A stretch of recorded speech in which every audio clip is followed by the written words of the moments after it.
Welcome to the Political Risk Podcast, where geopolitics and insurance meet. You're listening to a special episode in association with Sapiens AdvantageGo, a single platform that surfaces underwriting insights for optimal risk selection.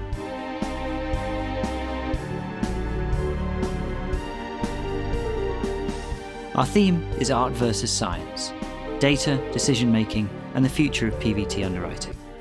I'm your host, David Benyon, and we've got two great guests to explore this core topic for the future of political violence and terrorism insurance. Billy Ayres is Head of Crisis Management at the Fidelis Partnership, and Simon Fagg is Global Head of Pre-Sales Solutions at AdvantageGo. So, in the first part of the discussion, we'll tackle this art versus science topic, some scene setting about the craft of underwriting versus the growing role of data. That includes how PVT underwriting balances experience, knowledge, and analytical inputs.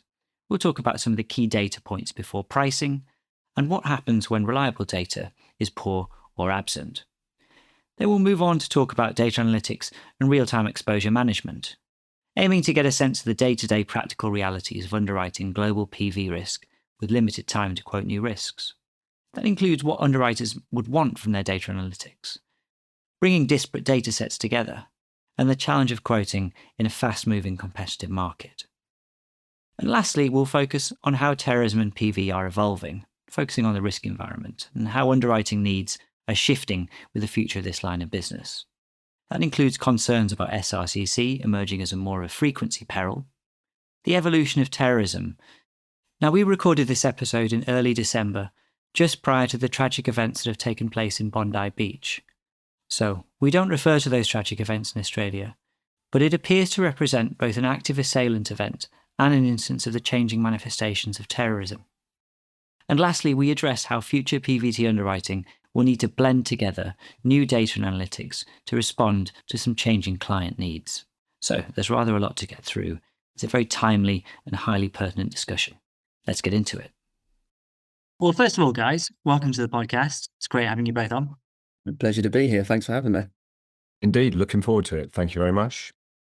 We've got, I think, a really fascinating episode ahead of us because PVT is not a line of business that's famous for its amazing analytics and models, but there's an awful lot of emphasis in the market on getting better and using data and trying to essentially drive better decision making. And what could be more important than that for underwriting? Absolutely. Agreed. As I think you've mentioned it previously in some of your other podcasts, but it's the classic battle of art versus science. Billy and Simon, do you want to just briefly introduce your respective roles? Happy to start. I'm the Head of Crisis Management at Fidelis. I oversee the terrorism and political violence book, contingency, so event cancellation, non-appearance, and then also bloodstock. Simon Fagg, I'm Head of Solutions at AdvantageGo. We're very much focused on supporting carriers such as Fidelis in the market, reinsurers, wholesalers, etc., right the way across the global market from an underwriting perspective. So everything that supports that pre-bind underwriting process across P&C, specialty in particular, but also those exposure management components with our platform, our applications. So really what I'm doing is looking at the particular challenges that carriers are having today and trying to meet that with specific product technology as an enabler as far as that digitization, modernization across the underwriting platform is concerned. Thanks, guys. Let's just continue this art versus science conversation. And Billy, I'm always curious to ask underwriters this question because everyone has their own slightly different nuanced view on it. But I guess it's a question of balance. What's your view on how would you characterize that balance between knowledge and experience on the one hand, and then you've got your data analytics inputs on the other? Yeah, I'd say from a very high level perspective, I'd say that the art is somewhat still winning the battle against the science. However, I think there's definitely been a shift in the way that underwriters utilise data to help them shape and make those decisions, whether that's regards to pricing, modelling, or just the general triage process. So terror's, unlike most classes, I think the most obvious difference would be the lack of the stochastic modelling capabilities that we possess. So this modelling is available, but I think the output that you get from stochastic modelling is just as good as the data that you input into the model. So If you look at similar classes, I think the obvious comparison would be D&F, which covers your bricks and mortar and then subsequent business interruption. They have an abundance of historical data from a peril frequency and also a severity perspective. But I think more importantly, they also have an abundance of claims data to use. So the output that they receive from their modelling is far greater. And that's down to the fact that the quality of data that they put in is significantly better. So we sadly, or not sadly, depending on how you view things, don't have that abundance of data. Terror and PV has always historically been low frequency, high severity line of business. And I'll place a bit of emphasis on the historically point. So the level of input of claims level data has sadly been missing for us to replicate other modelled lines of business. And that doesn't mean that there aren't data sources for us to lean into to help us sort of shape our decision-making process, but it just means that they are certainly few and far between. The perils we cover don't necessarily follow the same laws of physics as a DNF, and as such, it's much harder to simulate. So we can obviously use deterministic modelling more effectively, and I'd say that that's uniformly adopted by most, if not all of our peers, specifically with regards to aggregation modelling. But yeah, we're just sadly lacking that historical data for us to be able to really lean into those modelling aspects. Billy hits on a few really good points there, particularly as regards the perspective of stochastic versus deterministic. And AdvantageGo, one of the reasons why we've had an exposure management and accumulation perspective, specifically for PVT in the market for quite some time, is because we realise that sort of carriers are very much sort of leaning on this information far more so than other classes of business, and not having that historical event perspective that they can lean on from a stochastic perspective means that it comes back to looking at exposure accumulation, trying to understand it as much as they can from a sort of real-time perspective. So the ability to sort of bring together the risk versus the portfolio and align that to those current sort of geopolitical events, and do that in as much as real time from the perspective of that point of bind assessment for pre-bind underwriting, but also looking at the portfolio overall from either a contribution perspective or considering that from an event response perspective, is something we hear a lot from clients as in a sort of key need. And having that as an integrated workflow end to end is fundamental, because the rapid speed required to be able to get to those particular positions is really what is supporting the overall risk assessment for the business. So, Billy, hopefully a logical segue into the next question. What kind of data points do you consider before pricing?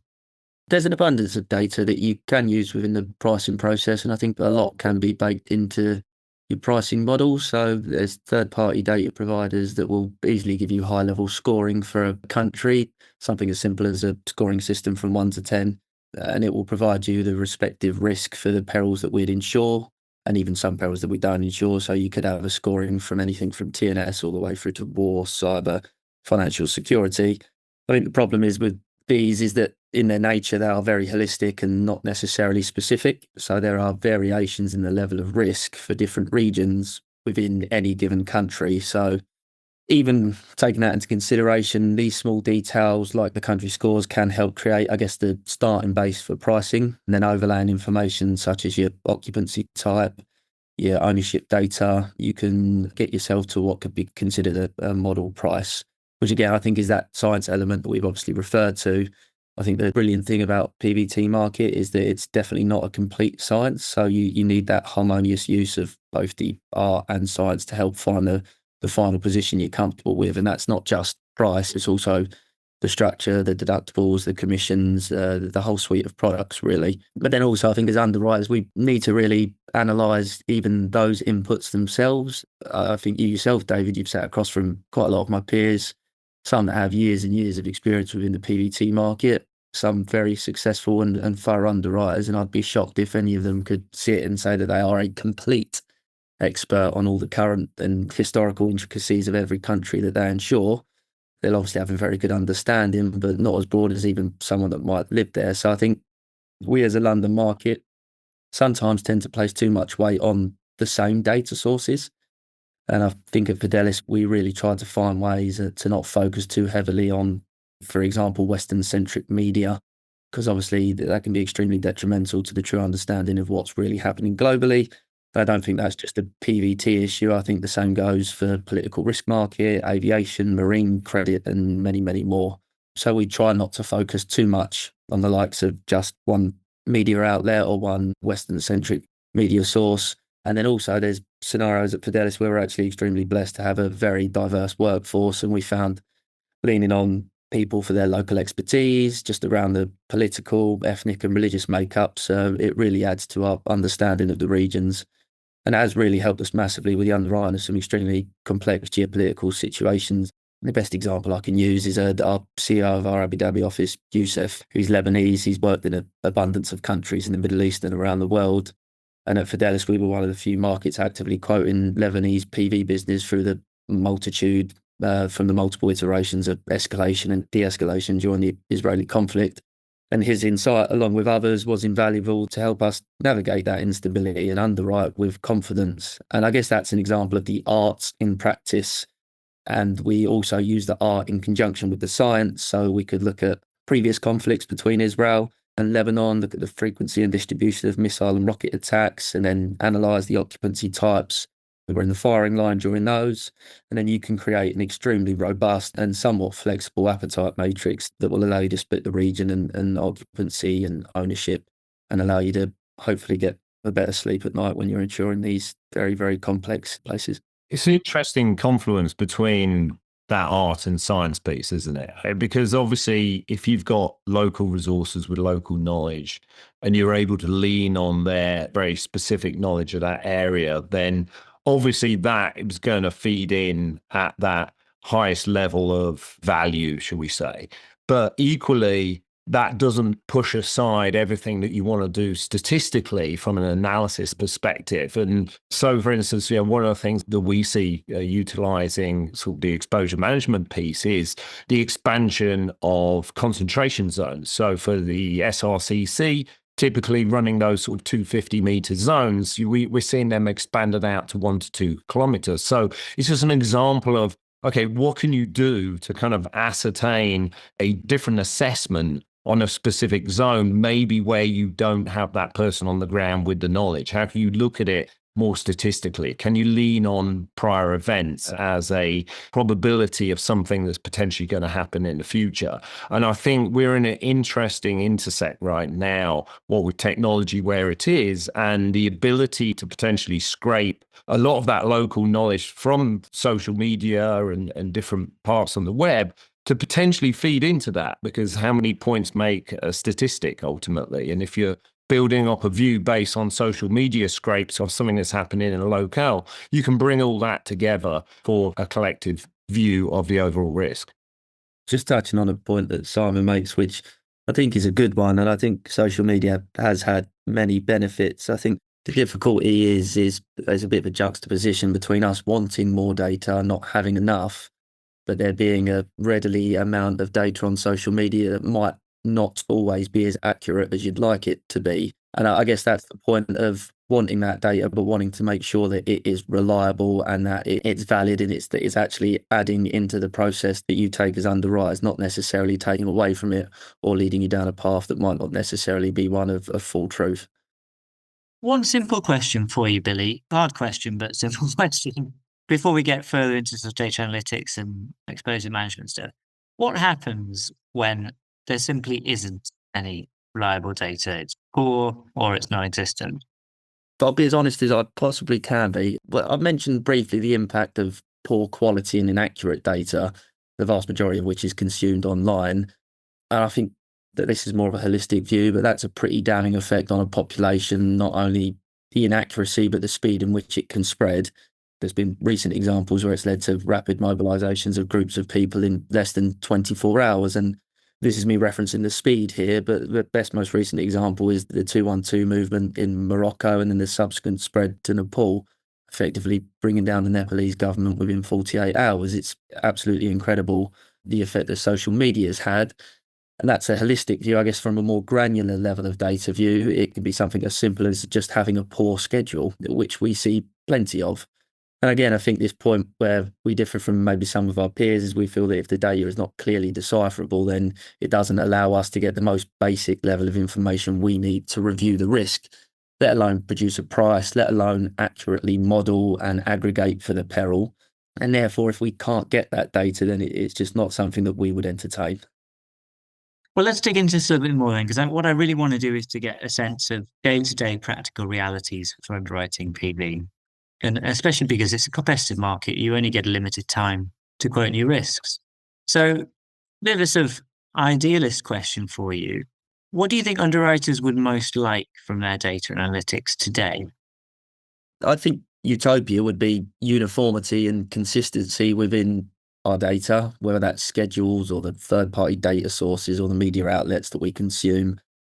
However, I think that's about as likely as my morning train turning up on time. So I guess the reality would be something more realistic, being predictive intelligence on elections. We obviously have an abundance of information which tells us when upcoming elections are coming. So information on protest movements or insurgency trends or early warning signals for civil unrest and escalation. So that type of scenario-based forecasting, which can give you probability of instability within the next 6 to 12 months. I think AI, which obviously gets spoken about a lot, not just in the insurance world, but in the broader world, that can draw on things like social sentiment monitoring and real-time event detection. So there's an abundance of stuff and data out there that we could lean on. I just don't think we're leaning into it as much as we possibly could at this moment in time. However, again, even when we have that data available, I guess recent examples of telltale signs of a potential war breaking out and intelligence sources quoting that it's an extremely low probability of a full-scale invasion, and I'm obviously referencing the Ukrainian war. Even if you have that information available, it doesn't necessarily always result in the same outcome, which again is maybe where the art and science will always blend within the PVT market. There's less objective truths than in some of the other lines of business. Do you see a correlation between the frequency of specific events and the severity of those events from a financial loss perspective? And I guess I'm harking back to sort of more my roots on, thinking about the potential sort of correlation between the sort of two, particularly from a sort of nat cat perspective. But is there that kind of relationship that you see looking at PVT at all? As in, if you're seeing an uptick in political unrest and a higher frequency of riots or civil commotion in an area, does that mean that the severity of that loss overall is going to increase for you? It depends. It really does depend on the scale of the event itself. Obviously, I mentioned it before and I said I'd put emphasis on the historical point of terror being low frequency, high severity. And I think that's because maybe we're entering a phase in society and globally where instability is just a everyday fact of life now, not just for a certain subsect of the population or the world. It is a truly global thing. You've got people tackling with elections, police brutality, energy prices, austerity measures, the list goes on and on. But what you'll see is that there's been an increase in the amount of large-scale SRCC events, and there's a fair few examples in the last 5 years.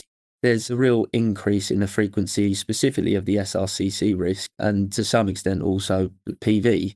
I think the only somewhat stable peril that we cover from a frequency perspective has been terror, which is obviously still a threat and will continue to be a threat.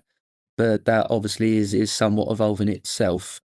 I just want to also reflect on how tough and competitive and fast moving, from your perspective, this market is. Yeah. In terms of quoting, it could be a complex risk and realistically, within a matter of hours.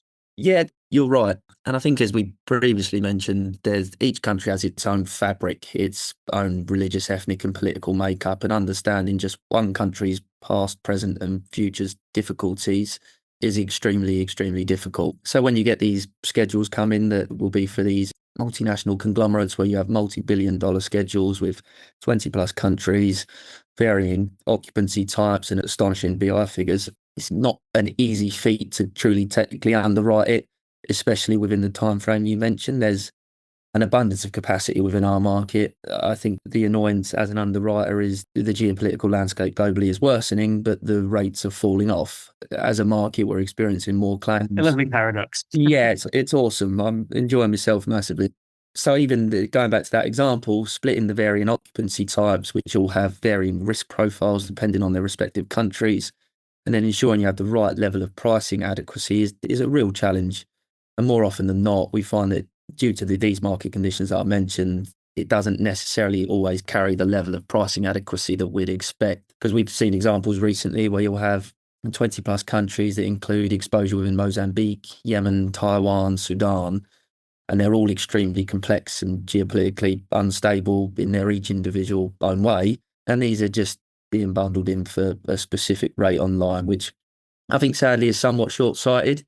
And I think a bit of a damning indictment on the position that our market finds itself in at the minute. But that is the cycle. And I guess from a Fidelis perspective, we just need to find new avenues of income away from that traditional focus that London market has. And at the minute, we're looking at high growth markets, which will be essentially looking outside of your traditional US, UK, Europe and Singapore, and focusing on the likes of the Middle East, Africa, Latin America. And that will become a real focus for us moving forward. And that's not just on the PVT front, that's a company-wide scheme. We opened up operations through our MGU incubator cell, which we call Pine Walk, in places like Puerto Rico, Miami, and Latin America. And then we've obviously recently, or not so recently now, but opened an Abu Dhabi office where we're just trying to position ourselves in a way that diversifies our portfolio and allows us to look for true organic growth.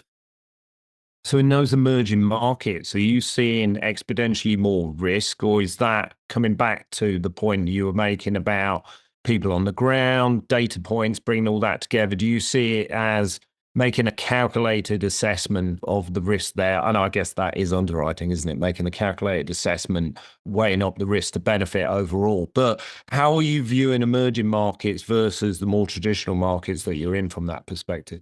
Well, I think the Terran PV product is now one that I think more people are becoming aware of. And that I think is also as a result of these losses that we discussed. So I think obviously the birth of the Terran PV market comes from 9/11 and then the property market excluding terror perils.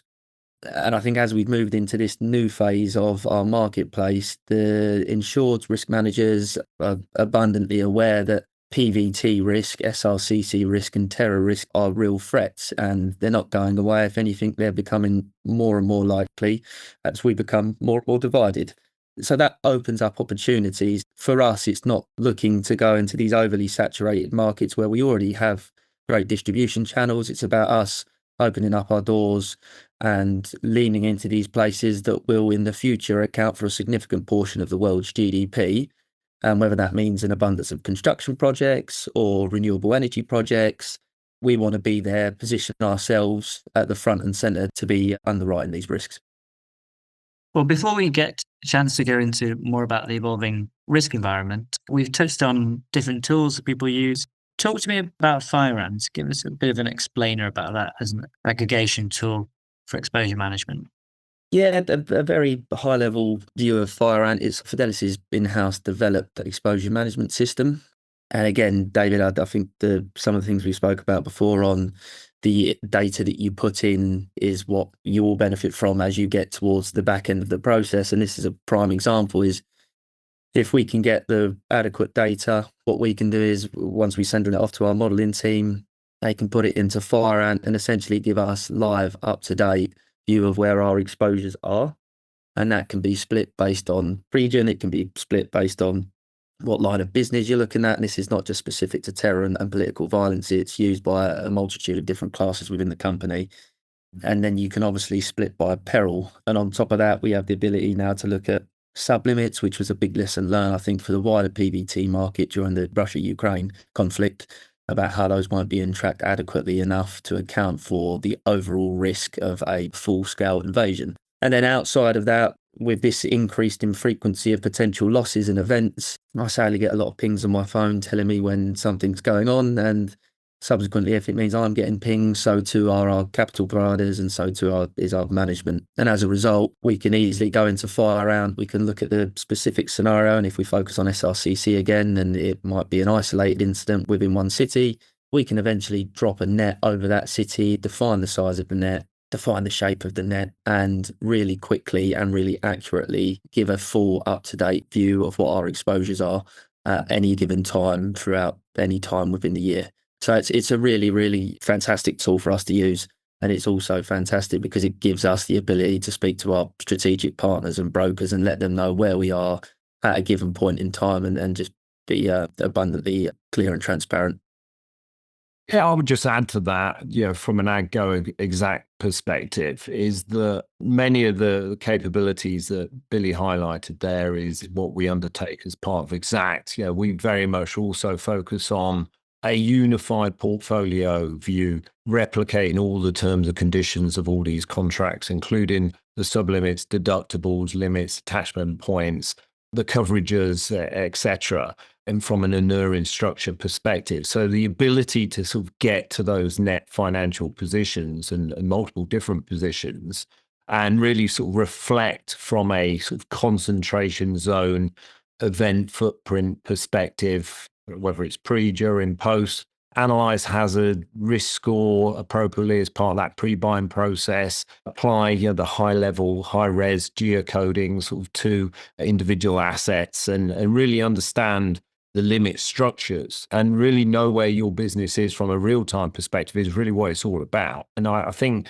that's the critical piece here, right? Can you do that as part of that pre-bind underwriting process as you're going through rating? Are you able to do that as events unfold in that post-bind scenario perspective? Well, let's spend some time talking about the future of this line of business next. So how underwriting needs are shifting, and again, sort of involving tech and analytics in the conversation. Let's talk about SRCC being a bit more of a frequency peril than terrorism, and that posing some problems for PVT underwriters, managing accumulations without those wish list cat modeling style stochastic tools that property has, but we don't necessarily have those riches in this line of business. So yeah, Billy, what's your take on that? It's always the easiest starting point is that they obviously are more frequent. The 4 or 5 examples that I gave earlier are, I guess, the biggest ones from an insurable perspective that we've seen. But even the Nepalese, the recent uprising in Nepal was, again, it's something that just hasn't been seen, especially at that speed and that ferocity in some time. And that's not a once in a blue moon thing. It is something that is significantly more frequent. And the triggers that I mentioned before around energy prices, austerity measures, and the social media mobilisation are real driving factors in all of that. I think one of the things that we'll try and do, and I think Simon mentioned it before, is try and learn from these lessons and see what data we can get from these loss active scenarios. So I think we've seen that civil unrest, it has historically, but even more increasingly so, has become city-centred. It causes repeat exposure to the same aggregation zones. Claims tend to be more moderate individually, but high in the aggregate, especially when many locations are suffering vandalism, looting, and then the kicker being the business interruption. The PVT space, specifically including SRCC, has historically lacked that stochastic frequency and severity curves. We haven't had standard event footprints.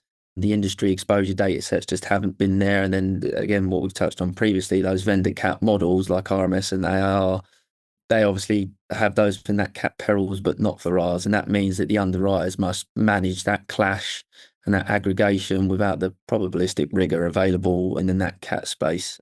So looking at those scenarios, so Hong Kong, Chile, George Floyd, South Africa, and even New Caledonia as well, and you draw on the lessons there, you can start looking at aggregation on a country level basis, which is, I think, what most people will do. And that's one way of managing your overall aggregate or viewing aggregate for an SRCC peril, but it's not the most detailed or realistic scenario no more. So for more loss frequent territories, you can look at CBD, city exposure, and we do that rather effectively using that in-house model that I referenced with Fire. And not only does it give you that accurate aggregation, but it allows for that very fast and accurate event response.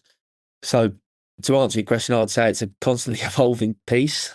like the place for standard blast zones and the old school country aggregations for SRCC, I think they still have their place, but I think they're somewhat outdated. And this is where I think we need to lean into the data that's available from the losses that we have experienced as a market to try and better define ways in managing our aggregates and the ways that we view these risks.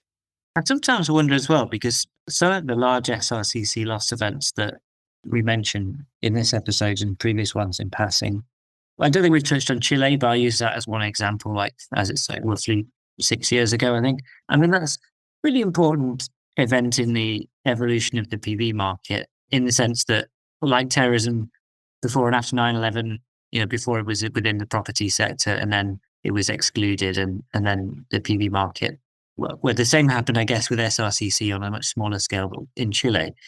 But the effect of that is that the PV market picked up that business after the event, but you don't actually have the loss data in the PV market space, because most of it actually happened to the property or risks guys. Well, they've excluded it, so they don't really care about collecting that data. And you know what, David, there's an element of risk even when looking at SRCC risks in general. If they've never purchased the product before and your broker's telling you that there's a nil claims history, and that might be true for the terror specific or SRCC specific product that they're buying, but within their property placement, they could have had a SRCC type event, which is not being declared. And that's another example where we need to make sure as underwriters that we're being extremely thorough with the way that we request the information to be able to adequately write these. And there are an abundance of examples, especially from a malicious damage perspective as well, where there are vandalism losses that have been experienced under the property placement, which is why it's subsequently been now excluded and they're looking for an SRCC specific product. And we just need to be aware of that and make sure that we're fully on top of requesting that information. I don't just want to focus on SRCC either, because the terrorism space is evolving too. We are seeing an evolution of that risk environment. So you've mentioned already blast zone models, and in the London market context, you get RDS exercises. But terrorism is manifesting itself differently. I think it's important to note the direction in which terrorism has evolved. More specifically, I think the way in which it's enacted, the more traditional forms of terror, like those shown in 7/7 bombings, Manchester Arena, Brussels Airport, or the Boston Marathon, which were all IEDs or explosive devices, that is still a prevalent threat. And I think we'd be remiss if we just assumed that these were not all real and common threats within the Western world and the wider world. However, the mode of attack has definitely shifted. The blunt force weapons, cars, guns, and knives have become more frequently used methods of enacted violence. Well, yeah, I mean, because active-assailant is part of that same trend. We're seeing more emphasis on, at least I see talks of the London market being given on this topic, and whether it's lone wolf type shooting events in the States. But active-assailant seems like could be a separate part of the book as well, but it sort of feeds into the similar type of tactics as you seeing the terrorism attacks. Yeah, absolutely. It's that malicious act, active assailant piece. I think you'll get varying levels of ranges for this, but last time I checked, the number of mass shootings in the US is over 400. And that's, I guess, up until December was when I last looked. So that's more than one a day. And I guess that's on a definition of 4 or more people being injured or killed. And that's an astonishing number. And when you throw in the increasing number of large limits being purchased for this type of coverage, all of which will ensure liability elements as well, it can be a very difficult product to underwrite, one which you'd need to amass scale to make work. But the reason why you can amass that scale is because there is a growing desire for people to purchase this product. And I think that's, as we said, the evolution of people understanding what it is that they require to protect themselves, to protect their assets and their businesses. And that's what we are in the market to do. We're there to try and facilitate the needs of the insured and to make sure that they are being effectively covered for things that they are concerned with. And then taking away from the active assailant piece and looking more at the malicious act piece, even if you look at 2025, I think we've had 3 events linked to car rammings. We had one in Germany, one in Israel, and one in France, one more recently, or you can even look at the car ramming experience at the start of the year in New Orleans. Then you've got events like London Bridge, the use of vehicles and weapons as modes of attacks. These are perils that are extremely loss frequent, especially in comparison to your more infrequent TNS perils. I guess a question on that is just thinking about liability. Obviously, that is going to be vastly different in a country like the US, where things can really blow out the water from a financial perspective versus other countries. So how much of everything that you're seeing feeds into the structuring of acceptable coverages, shall we say, to the market? Specifically for the active-assailant piece, the vast majority of the products being purchased will be out of the US. And obviously, depending on what state you're in, depends how litigious, and it depends on the different claimant amounts that you would receive for a loss of life, permanent disablement, mental anguish. So there's a lot of variance within even a place like the US. So understanding all of those and making sure that you are protecting yourself. And I think the way that the market does that is by offering relatively small limit sizes and even further sublimiting the liability element, because as you quite rightly say, specific states within the US are going to favour claimants significantly more than they will the insured. And we've seen over the years that payouts have become significantly bigger and bigger. So the way that you limit that downside is just by making sure that you're not offering line sizes that are going to really add spikes into your book and really damage your profitability. We keep talking about a mix of data analytics and traditional underwriting expertise, and it's a blend, isn't it? How do you see that blend working out for the future of PVT underwriting? I think that question sort of ties in quite neatly with what we've discussed. I think there'll always be the need for art, experience, and science to be used together. So I think you'll always need that blend of richer data sources, more dynamic analytics, and scenario-based modelling to keep pace with what is a rapidly evolving political violence landscape. And also that's to keep up with, as we've mentioned previously, with the active assailant and malicious damage products, changing client expectations. I think we as underwriters will increasingly rely on real-time intelligence, social media trend analysis, like you mentioned, Simon, and then out the back, the more high-resolution geospatial data, which will allow us to assess these emerging threats, such as your SRCC frequency spikes, vehicle ramming risks, or even infrastructure sabotage, which we haven't even got onto. Because your traditional CAT-style models remain limited for PVT, insurers will have to always adopt that deterministic scenario libraries, protest zone footprints, or coordinated urban attacks, and just look at risk indicators rather than just purely backward-looking historical loss data, which is always going to remain important and is extremely important. But as we say, it's that blend between the two. And I think at the same time, clients will expect more flexible products from us. And I think we're getting there. I think we have been slow for some, but I think we are slowly adapting ourselves to be in a position where we are now catching these trends quicker and trying to think of ways to adapt our market to fit our clients' needs. I would actually come at this from the angle of, for PVT, we're going to see much the same as we are across various classes of business. And really my point there is that we're going to see more accurate, faster views of data over the years using the extrapolation of AI in particular. And that is really going to foment views that we perhaps may get now, but may get them latently.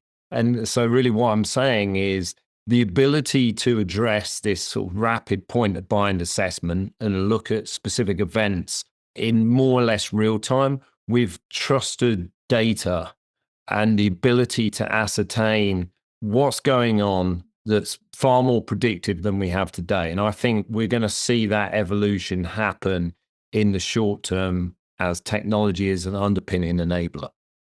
Guys, it's been an absolute pleasure talking to you both. Really enjoyed the conversation today. Thank you, Simon. Thank you, Billy.